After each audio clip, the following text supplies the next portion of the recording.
Let's just hope the internet works. Hey y'all, it's JJ Conway. We're live at TMEA. I'm not sure yet if y'all can hear us, so I need somebody to jump on, drop some likes, some love, some hearts, some angry faces if you can't hear me very well. If the road noise is a little too loud, but we are here. We are here, and I've got a fantastic lesson for us to share with you today, y'all. Yes, yes, yes. Okay, I'm just checking my sound. Let me make sure that somebody can hear me. I need some likes and some loves. I need something there. I don't have anything there. That makes me a little uncomfortable, but it's okay. We're going to make it work. You know what else we're going to do? We are going to set up the voice recorder. So if nothing else, we'll have it on voice. All right. I'm going to get started here in just a second. Okay. Hey, y'all. Hey, it's JJ Conway. We're live at TMEA. That's the Texas Music Educator Association, their annual conference. And I am recording a special music educator edition of my Stay in the Game workshop. So the benefit to you, well, guess what, audience? You also get to participate in the conference specials and save 75% off my groundbreaking class when you stay on till the end. Well, maybe I should just let them go ahead and have the link, huh? Maybe I should just let them go ahead and have the link, because you know what? I appreciate you today. All right, let me go in here and put the let's see. Yep, JJC link. Oh, it's already on there. Oops. Well, I guess you already got the link for the discount on the conference stuff, but we're going to go ahead and go right into the teaching today. You know, it's actually really, it's actually, I'm so excited. Let me say it that way. I'm so excited about today's lesson because people tend to forget that any kind of business, leadership, ministry, success, even music educating is really about putting others first. I know I get lost in that. I forget all about it. I get so excited about success that I start going down the rabbit trails on what'll serve me, what'll serve my boys, rather than what'll serve the people that I feel called to serve. And that's okay. I mean, it's better than many of us who do so much for others that we aren't even on our own priority list, right? Let alone be in the top 5 most important things each day. So I understand that part. And I mean, do you know what I mean today? We have this big self-care movement, right? And I jumped right on board with that self-care movement, hook, line, and sinker. Well, what time is it? It's time to be nice to me, and I'm going to take care of me, and it's Be Kind to Me Day, right? Well, what I realized after enough retreats and enough vision sessions is that the reason many of us jump into self-care movement is because we're overcoming years of neglect. Years of neglecting ourselves, years of neglecting our health, years of neglecting our relationships, years of neglecting our relationships with ourselves and with our health. And it's so insidious because that's how the wind was blowing in our younger days, you know, do more, be more, have more, right?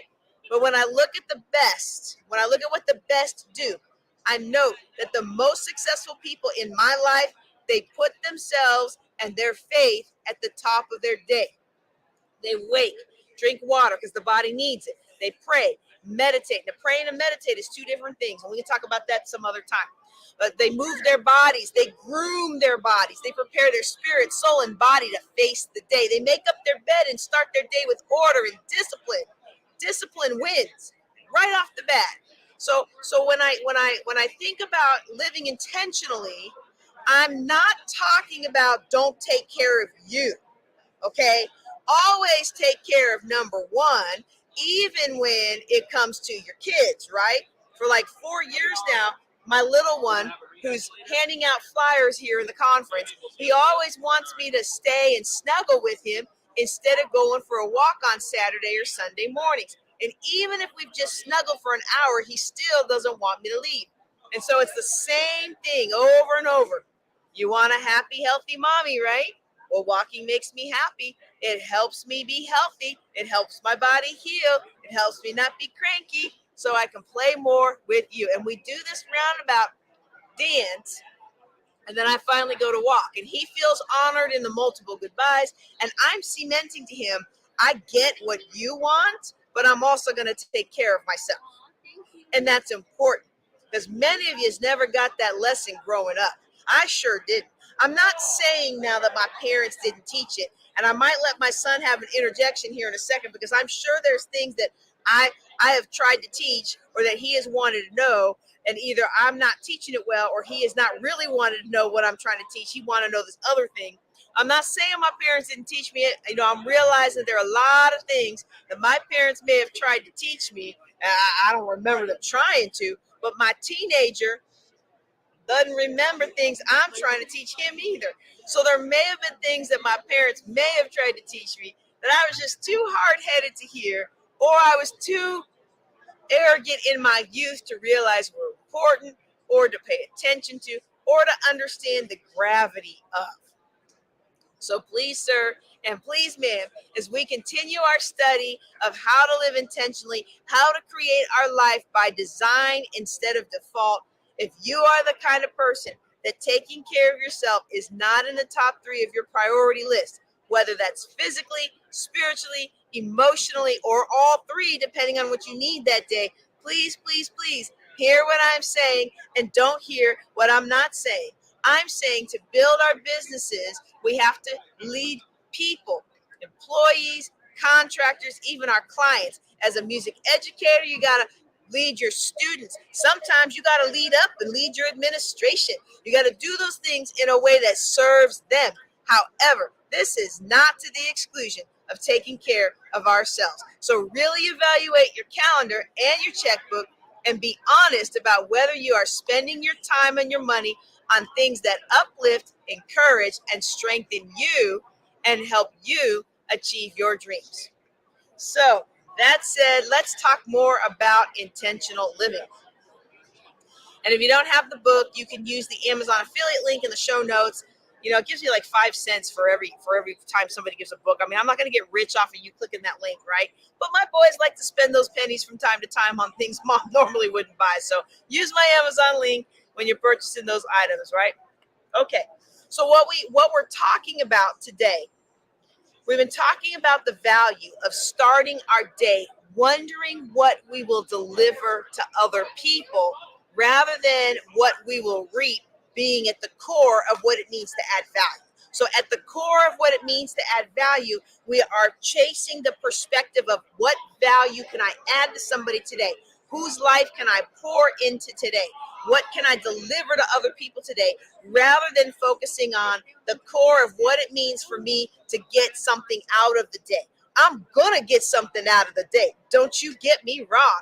But I'm shifting my focus from a focus on just me to a focus on serving. And that makes such a huge difference.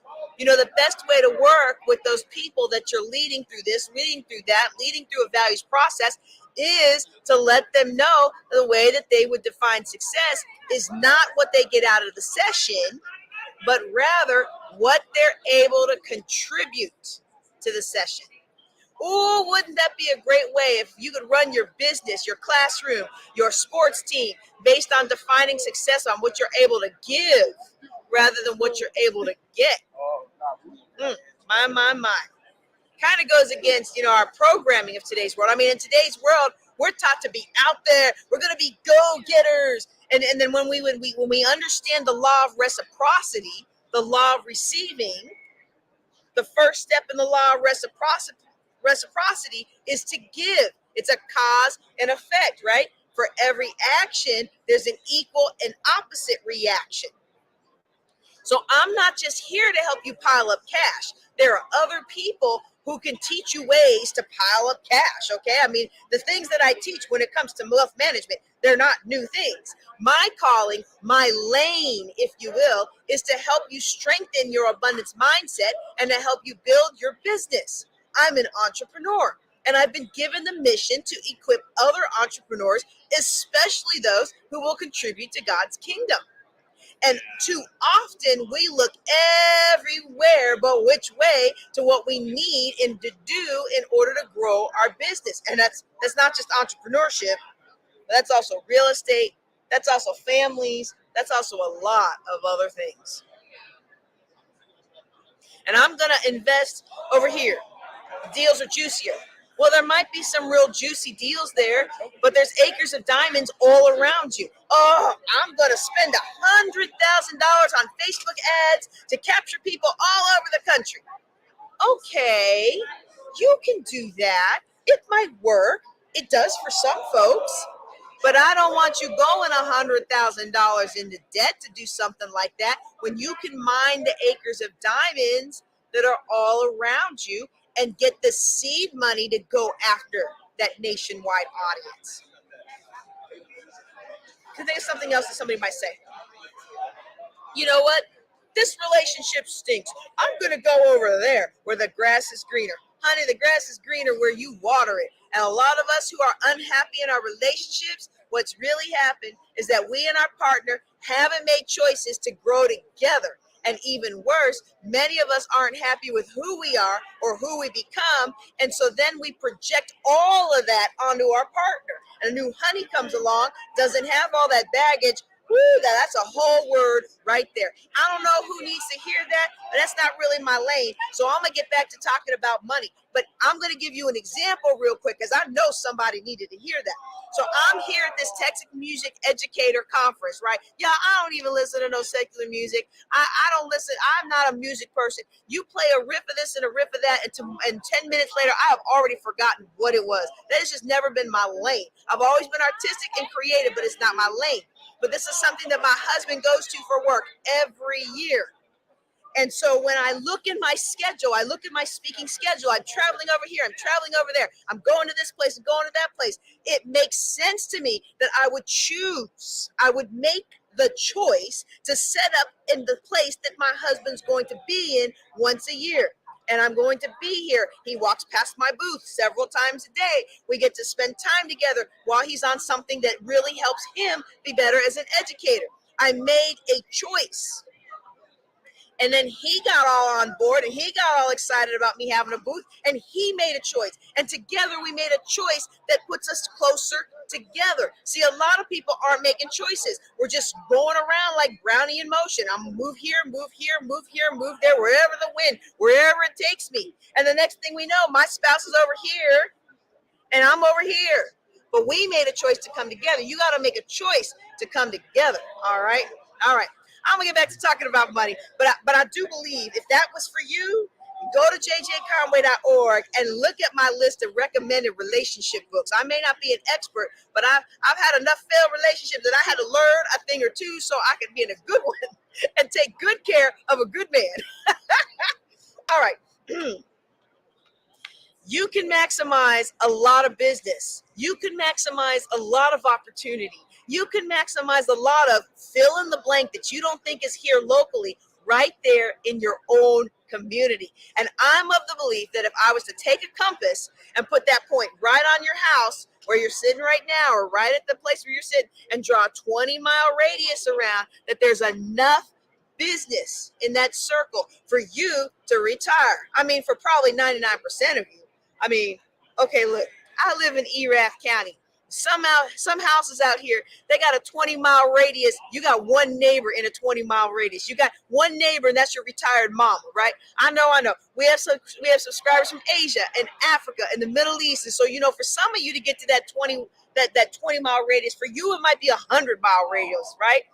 But for most of yous, 99% of yous, you could put a compass around where you are right now, make a circumference of 20 miles, draw a circle, and you'd have more than enough business you could ever handle right there within that circle.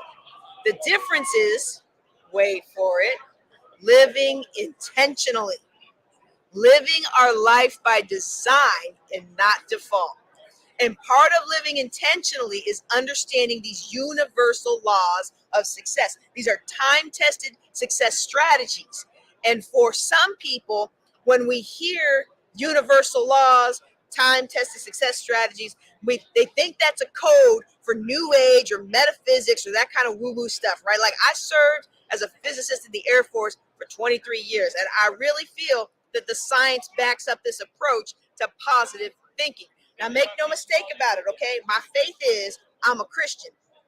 So I teach from the Christian perspective that these are God's laws. God created the universe, And these are laws that the universe obeys. He creates the universe to operate through laws, and all of creation is operating through laws, right? And some of these laws, we understand both what happens, like I let go of this item and it falls down to the ground, right?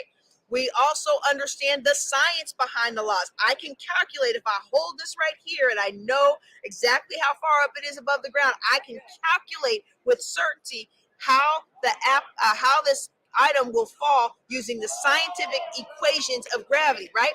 But there's some rules we don't understand the governing equations, so we can't calculate it down to a science, but we can see the cause and effect. You live this way, you get these results. You live that way, you get those results. You know, one of my favorite military assignments was MacDill Air Force Base out in Tampa, basically Tampa. And MacDill sticks out into the water. So if you're at the picnic area, I think it's called the fam camp, because I think they have the campers down there too. If you're out in the water every morning, that big orange ball comes up on the east side, right? Comes right up, goes right back down on the west side. And that little part of Tampa, MacDill Air Force Base that sticks out into the water, you can see both sunrise and sunset over the water at that little picnic area. Every morning, the sun comes up. It crosses the sky. It goes back down. It's governed by the law of rhythm. And as I can look out over during the day, I can look at the ocean or the bay or whatever it's called. I don't know if it's brackish water, whatever it is, but I can go look at the ocean. There's high tide and low tide, and you can look out there and you can see the moon. And you know, we can use Google search, or what is Cubby's latest discovery is Siri. He's like, Mom, did you know about this thing called Siri? Siri can answer anything. And you can go into Siri and you can say, Siri, when's the full moon going to be in the year 2055 in the month of July? And guess what? Siri can tell you. How can Siri tell you? Well, because we understand the law of rhythm. We understand that the tide is governed by the ebb and the flow of everything in this universe. Is affected by the tide of the moon. Everything in this universe is governed by the law of rhythm. We just happen to know enough about the law of gravity. We just happen to know enough about the tide's impact from the moon to be able to calculate it out. And people used to could do that with the moon for hundreds of years. People, thousands of years now. People have been able to do it. People have been able to predict the full moon, the tides, and all this stuff from ages, since before internet, right? So we know this, just like we know that everything in the universe, from the smallest electron to the largest mountain out there, has a very real calibrated frequency.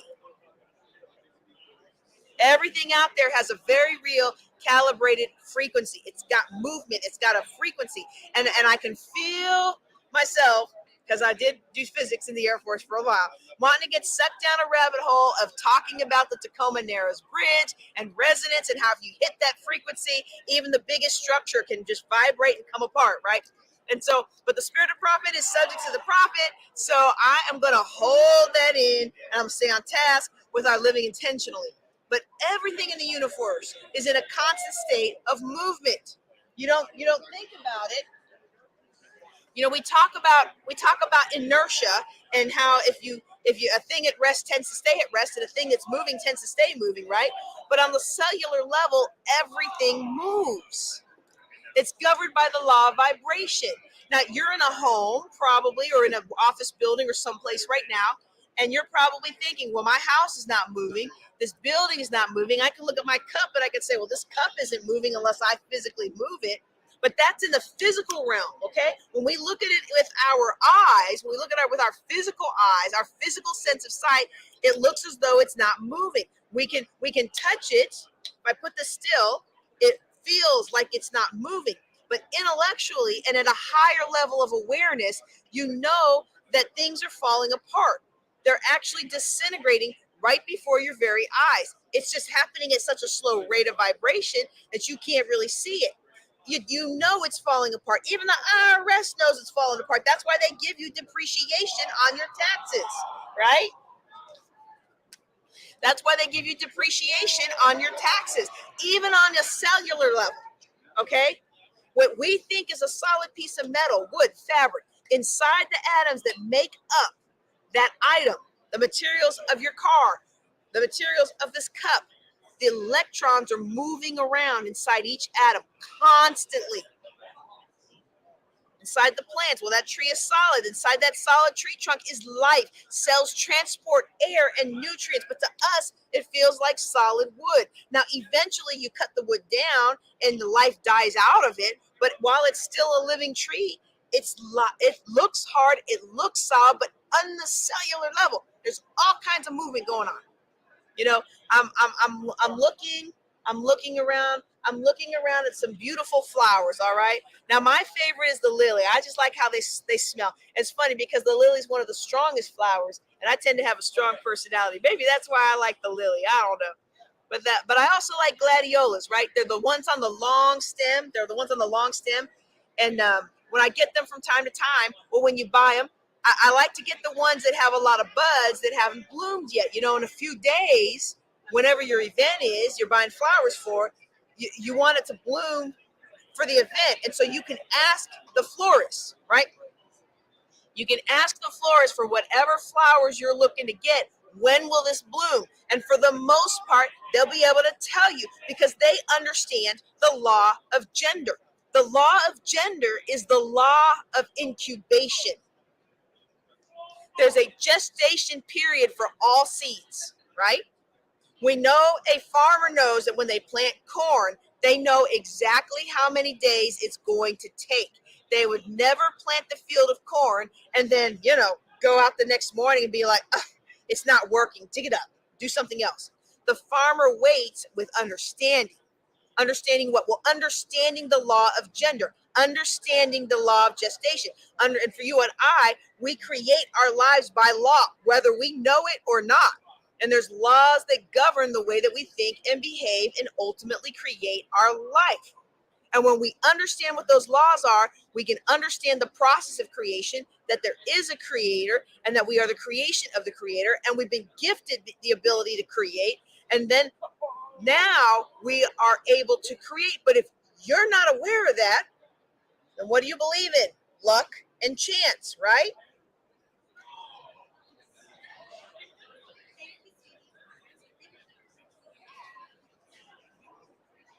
Luck and chance.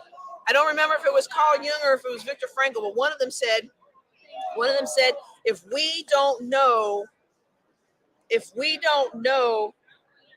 how these laws work, we continue to be governed by them and call them fate. Okay. And do I believe in opportunities and touches of favor? Absolutely, all day long. In fact, I'm in this booth because of a touch of favor. Woo, I'm in this booth because somebody took my booth.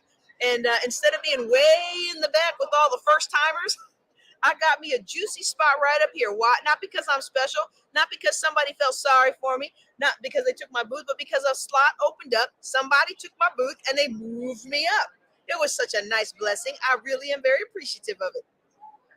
But if you're not aware that we have the ability to create our own lives, we tend to believe in luck and chance. Good things happen to me because I was lucky. Bad things happen to me because I was unlucky. Is there some chance in this world? Of course there is. But when you understand these laws, you realize there's really no such thing as luck and chance.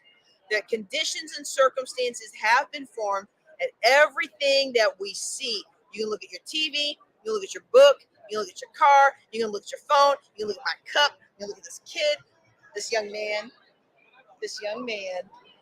everything that you see in the physical world has been created twice. Now, this is powerful, okay?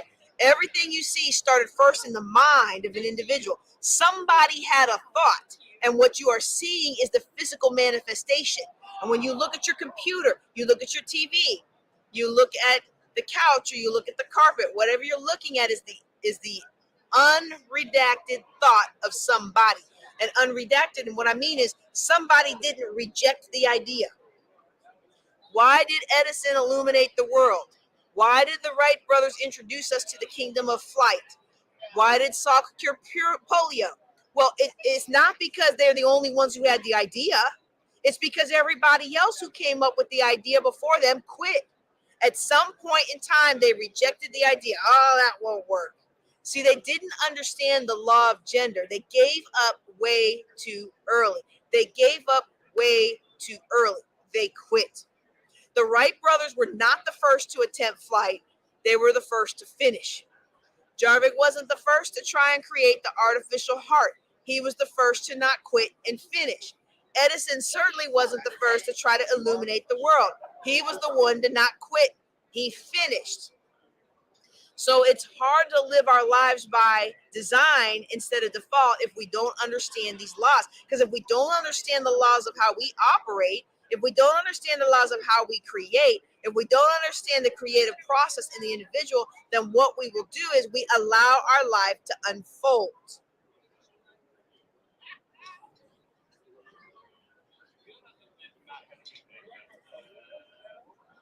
We allow our lives to just unfold. You and I are the highest creation of the Creator, and we have the ability to create and design our lives. And if you don't know that, then what happens is you live your life by default. You are not causative. You live your life on the effect side of cause and effect. You're living on the effect side of circumstances and conditions rather than being causative. Why don't you have what it is that you want? Why don't you do it as well as you want? Well, I don't have the time. I don't have the time because I just don't have the time, and I don't have the money. I don't have this and I don't have that. I don't have the connections. I don't have the skill. Maybe I don't have the talent because you're going to be singing like the Wizard of Oz. Next thing you know, you're running around with a cowardly scarecrow and a tin man. I want you to think about something. You're either causative, in other words, you are making things happen. You are fully responsible and capable of creating the conditions and circumstances of your life, or you're not, which means then that you are the effect of. And for most people, it happens so subtly, y'all. We don't even notice it. You know what happens to us? What happens to us? We settle. We settle. We settle here. We settle a little bit there. We quit here. We quit there. You know why we quit? We quit because we don't understand that it's not working. It's not working. It's not working. It's not working. It's not working. It's not working. It's not working fast enough. Most people, y'all, most people don't stick to anything. And if you don't believe me, go to the gym on 4 January. Try to get on a treadmill. You can't. You can't. You cannot get on a treadmill on 4 January. I am convinced that you cannot get on a treadmill on 4 January anywhere in the United States. You can't. There's 20 people waiting for every single one of them. But go in May.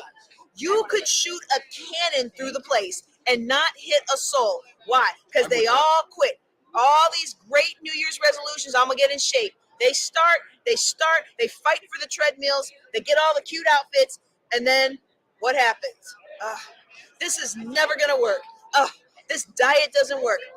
This protein shake doesn't work. This exercise routine doesn't work. The weights, they don't work. No. Let me tell you what doesn't work. You don't work. You don't work. Right? I'm just going to tell you, typically after a session like this, our refund rates go through the roof. our drop on social media goes pretty high. But I'm gonna tell you, my programs don't work, y'all. My programs, the matrix, the apps, I promise you that this program, it does not work. Nothing works until you work. And nothing keeps working unless you keep working it. See, it's kind of like potential, If you think about it, I mean, I can't see my potential. I'm blessed. I've got amazing mentors.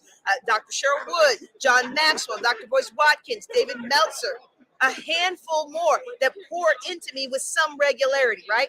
So imagine, I get mentored by high net worth individuals for an hour, at least once a month, one-on-one, right? I get put in this petri dish under the microscope, so to speak, and they help me see me. See, they can see my potential. I can't. And you know what? You most of the time can't see yours. Potential is one of those things we just don't see inside ourselves like we can see in other people. And I don't think many of us have to go very far in our day. I mean, you go to a Starbucks, right? I mean, I don't know why you go. I don't know why you go to Starbucks when you go to Cold Smoke. But anyway, you don't have to go long in your day to see that there's people who are not living into their potential.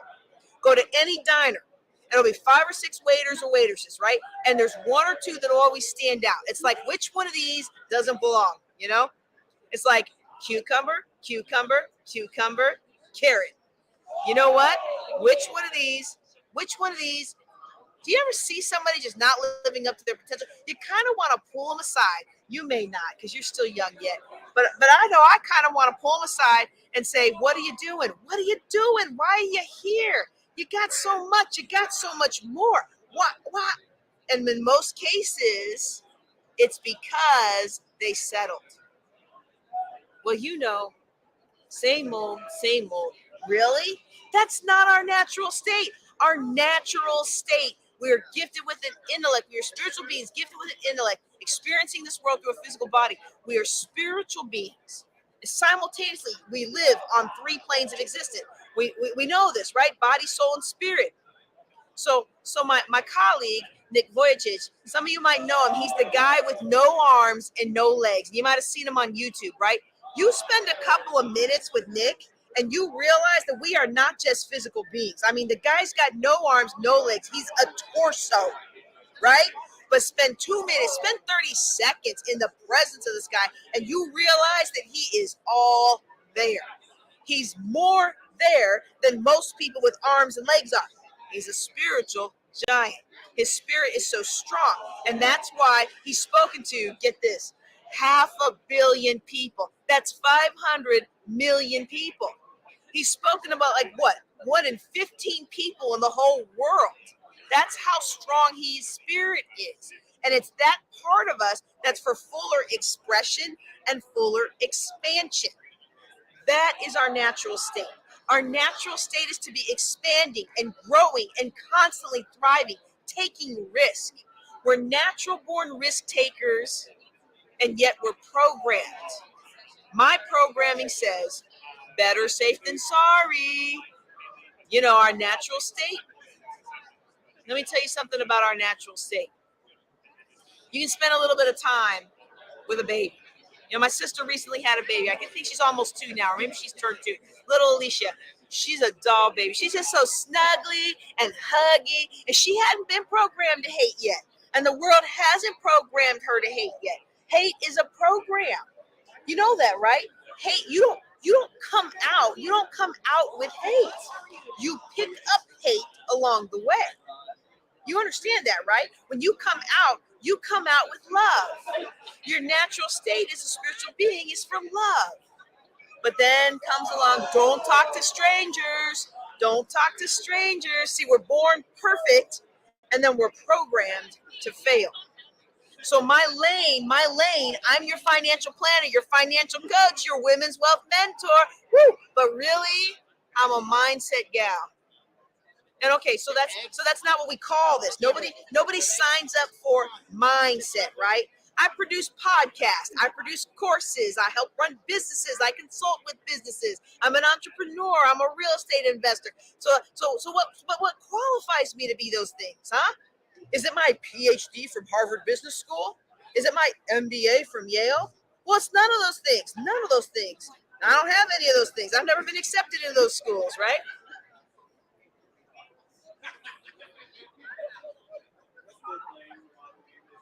All right, y'all, hang on. We might have to pick up that thought a little bit later. Okay. Well, y'all, that's going to be part 1 for today. We'll come back with part 2 a little later in the day. We'll be recording several times throughout the conference, and we're going to wrap it up there for today. We're going to pick up with this thought later. You have to overcome this programming that has been implanted in you that causes you to fail, and I can help you do it. Click the jjclink.com/TMEA link at the bottom there, and then we will be back with you in about an hour. Y'all take care and be blessed.